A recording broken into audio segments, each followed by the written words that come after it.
Hello dear, जितने भी आप सभी स्टाफ नर्स के कैंडिडेट हैं, आंसर की जारी हो चुका है। तो आपको एडवर्टीजमेंट में ही कुछ ऐसे बातें हैं जिसको आप सभी को जानना बेहद ही ज़रूरी है, ताकि आपको उस चीज़ में कमी है तो उसको अभी से ही आप पूरा कर लें या उस चीज़ को आप समझ जाएं।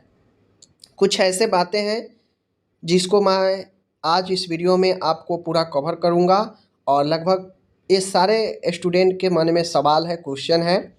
तो मैंने सोचा कि आज इसको पॉइंट को क्लियर कर देता हूँ, ठीक है। क्योंकि आगे चल के समय भी इस पे आपको कम मिलने वाला है, जल्दी ही इस पर जो है ज्वाइनिंग वगैरह होने लगेगा सब चीज़, तो फिर आपको सोचने समझने का समय भी कम मिलेगा।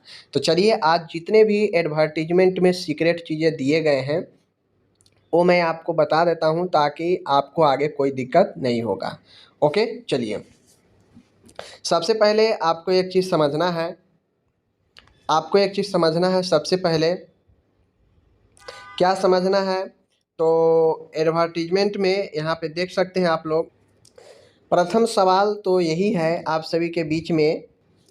पहला सवाल यही है कि ये जो 0.75 से गुना होना है, 0.75 से जो गुना होना है, ये गुना कब होगा।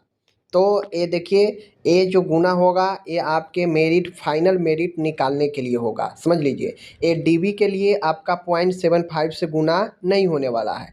जब आपका डीबी वगैरह हो जाएगा, वहाँ पे 0.75 से गुना करके कट ऑफ निकाल के आपका फाइनल रिजल्ट दिया जाएगा। बात समझ रहे हैं। डीबी जो होगा वो सिर्फ क्वालिफाइड स्टूडेंट को होगा जो सीबीटी में क्वालिफाइड होंगे। बात समझ रहे हैं।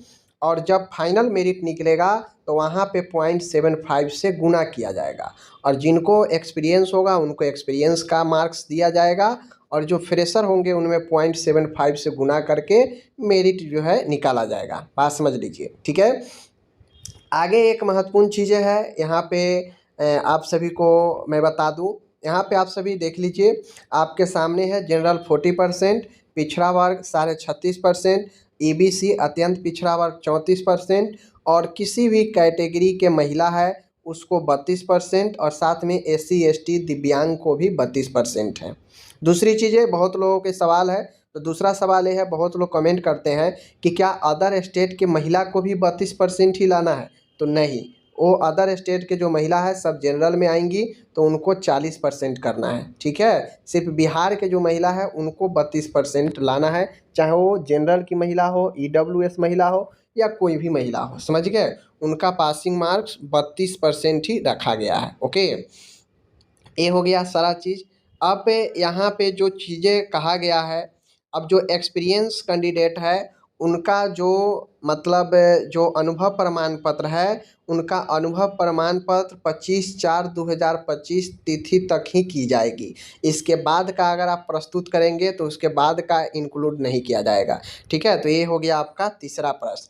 आगे प्रश्न है, यहाँ पे मैं आपको बता दूँ कि देख लीजिए, यहाँ पे जो नेक्स्ट प्रश्न है, आप लोग कहेंगे कि नियमानुसार लिखित प्रतियोगिता परीक्षा में उत्तीर्ण क्वालिफाइड अभ्यर्थियों को विज्ञापन के कंडिका 5(1) में वर्णित प्रावधान अनुसार कोटिवार मेधा सूची तैयार कर दस्तावेज सत्यापन डॉक्यूमेंट वेरिफिकेशन हेतु आमंत्रित किया जाएगा।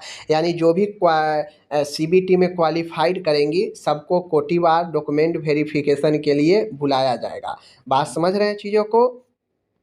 तो ये जो भी सीबीटी में क्वालिफाइड करेंगे मिनिमम मार्क्स को डॉक्यूमेंट वेरिफिकेशन के लिए सबको जो है बुलाया जाएगा, जैसा कि यहाँ पे आपको कहा गया है। बात समझ रहे हैं।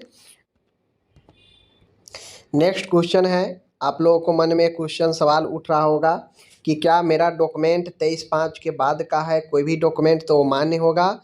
तो यहाँ पे स्पष्ट लिखा है कि 23/5 का बाद का डॉक्यूमेंट कोई भी मान्य नहीं होगा। सारा, चाहे वो आपका एकेडमिक हो, चाहे आपका रिजर्वेशन हो, चाहे वो आपका कुछ भी हो, सब जो है 23/5 से पहले का होना चाहिए। समझ गए। और जो आप डेट भी डाले हैं वो 23/5 से पहले का ही निर्गत होना चाहिए। जैसे कोई भी डॉक्यूमेंट होता है तो वह किस डेट को रिलीज हुआ है उस पर डेट रहता है, तो वो डेट रिलीज का 23/5 तक ही होना चाहिए, इसके बाद का नहीं। अगर इसके बाद का है तो मान्य नहीं होगा। समझ गए। तो ये चीज़ें आप लोग समझ गए। तीसरा चीज़ें बहुत इम्पोर्टेंट है, वैसे स्टूडेंट जो बिहार में जिनका प्रोविजनल रजिस्ट्रेशन है, ठीक है। देखिए, प्रोविजनल रजिस्ट्रेशन का फॉर्म भरने का ऑप्शन था कि बिहार में जिनका प्रोविजनल रजिस्ट्रेशन है वो फॉर्म भर सकते हैं। लेकिन नोटिफिकेशन में आप देखेंगे, मैं नहीं बता रहा हूँ, नोटिफिकेशन कह रहा है कि बिहार परिचारिका निबंधन परिषद में प्रोविजनल रूप से जो भी रजिस्टर्ड अभ्यर्थी है उनको दस्तावेज सत्यापन के समय अंतिम यानी फाइनल निबंधन प्रमाण पत्र देना अनिवार्य होगा। कहने का मतलब है यहाँ पे स्पष्ट नोट में कह दिया गया है कि जो बिहार नर्सेज रजिस्ट्रेशन काउंसिल से प्रोविजनल रजिस्ट्रेशन जिनको मिला है उनको परमानेंट, ओरिजिनल और फाइनल जो निबंधन है वह डॉक्यूमेंट वेरिफिकेशन में देना अनिवार्य होगा। यहाँ पे स्पष्ट कह दिया गया है, बात समझ लीजिए, ठीक है। दूसरी चीज़ें वैसे कैंडिडेट के लिए है जो एक्सपीरियंस है, जिनके पास एक्सपीरियंस है। तो वैसे कैंडिडेट जिनके पास एक्सपीरियंस सर्टिफिकेट है उनको जो जिस एडवर्टीजमेंट से उनका संविदा पर नौकरी लगा था उस एडवर्टीजमेंट के कॉपी मांगा जा सकता है। तो आपको कार्यालय आदेश या विज्ञापन जिससे आप संविदा पर नौकरी में थे वह आपको दिखाना पड़ेगा। अब आप लोग उसको एडजस्ट करके रख लीजिए। आपका 2 साल 4 साल पहले जब भी जॉब लगा था उसका एडवर्टीजमेंट निकली होगी, तो आप उसको जो है कलेक्ट कर लीजिए कहीं से, ऑफिस से कहीं से आपको मिल जाएगा, हो सकता है मांगा जाएगा, ठीक है। इन चीज़ों को समझ में आना है। तो ये सारे चीज़ था, मैंने आपको बता दिया। दूसरी चीज़ें यहाँ पे कह रहा है आप लोग के पास, सभी के पास जो ऑनलाइन फॉर्म है एग्ज़ाम का, वह ऑनलाइन फॉर्म जो आप फॉर्म भरे हैं उसका प्रिंट आपके पास होना चाहिए। समझ रहे ना, जो आप फॉर्म भरे हैं जिसका प्रिंट आपके पास होना चाहिए ऑनलाइन फॉर्म का, बात समझ गए। चलिए ये सारे चीज़ है। उसके बाद यहाँ पे कहता है, स्पष्ट कहता है कि आप जो भी ऑनलाइन में दिए हैं, समझ लीजिए जो भी आप ऑनलाइन में दिए हैं वही ऑनलाइन में जो भी डॉक्यूमेंट है उस डॉक्यूमेंट को प्रिंट करके आयोग रखता है। समझ गए, जिनका भी रिजल्ट होता है सब जो भी डॉक्यूमेंट लगाए हैं तो वेरिफिकेशन में आप जाएंगे तो आप जो भी अपलोड किए हैं ऑनलाइन में उस सब का प्रिंट निकाल के वो लोग रखता है आयोग वाला, और उसी से आपको मैच करता है। आप कहेंगे कि मेरा ये ऑनलाइन में ये अपलोड है और आप अपना दूसरा दिखाएंगे वहाँ पे, तो वैसा चलने वाला नहीं है।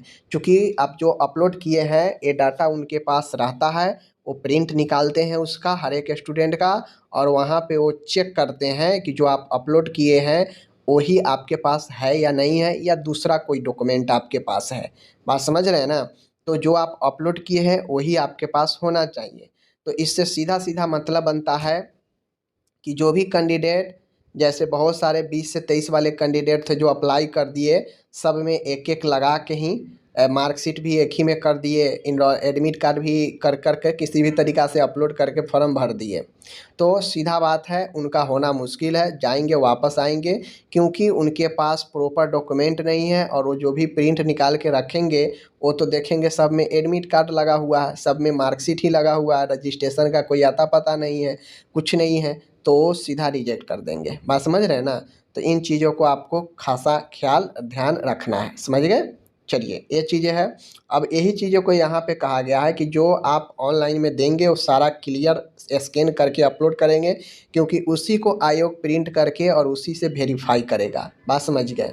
तो इन चीज़ों को आपको ध्यान में रखना है। दूसरी चीज़ें यहाँ पे कह रहा है कि आवेदन पत्र में वर्णित सभी प्रमाण पत्र अंक पर दस्तावेज सत्यापन के समय मूल रूप से प्रस्तुत करना अनिवार्य है। यानी जो आप ऑनलाइन में दिए हैं वही आपको डॉक्यूमेंट वेरिफिकेशन में भी अनिवार्य होगा देना। दस्तावेज सत्यापन में प्रमाण पत्र नहीं प्रस्तुत करने या त्रुटिपूर्ण होने में, यानी आप ऑनलाइन में कुछ और दे दिए हैं वापस से लाकर आप कुछ और दिखा रहे हैं, तो वहाँ पे किसी भी दशा में अलग प्रमाण पत्र आपको स्वीकार नहीं किया जाएगा। यहाँ पे स्पष्ट कहा गया है। उक्त निर्देश का अनुपालन नहीं करने वाले अभ्यर्थियों की अर्हता के संबंध में निर्णय लेने हेतु आयोग स्वतंत्र है।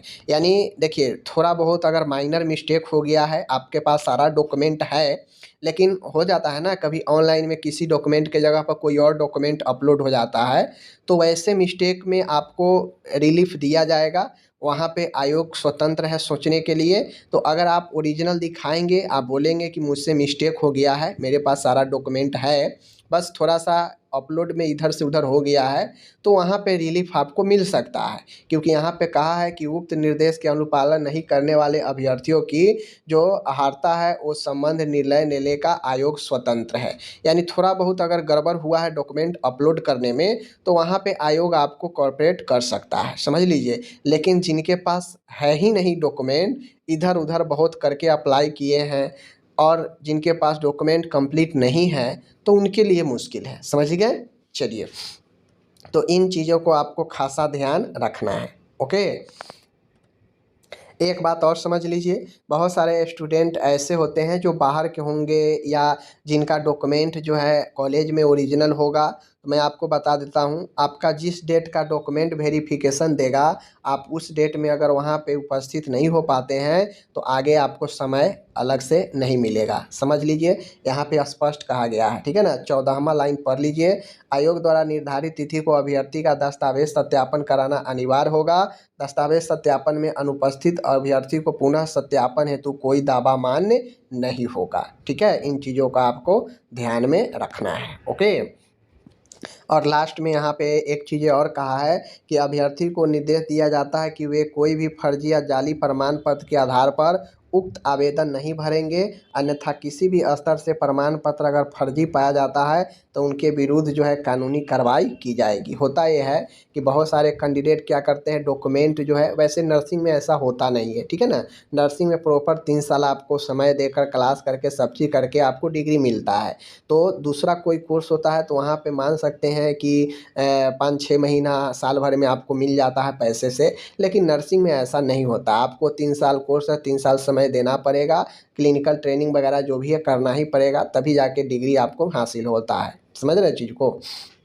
लेकिन अगर फिर भी अगर कोई कैंडिडेट कोशिश करता है फर्जीवाड़ा तरीके से डॉक्यूमेंट लेकर जाली प्रमाण पत्र लेके अप्लाई करने का और पता चलता है तो उनके विरुद्ध कानूनी कार्रवाई की जाएगी। तो अगर ऐसे आपके पास कोई कैंडिडेट है तो मैं उनको यही बोलूँगा कि डॉक्यूमेंट वेरिफिकेशन में मत जाइए, तो ही आपके लिए बेहतर है, वरना पकड़े जाने पर दिक्कत हो सकती है, ठीक है।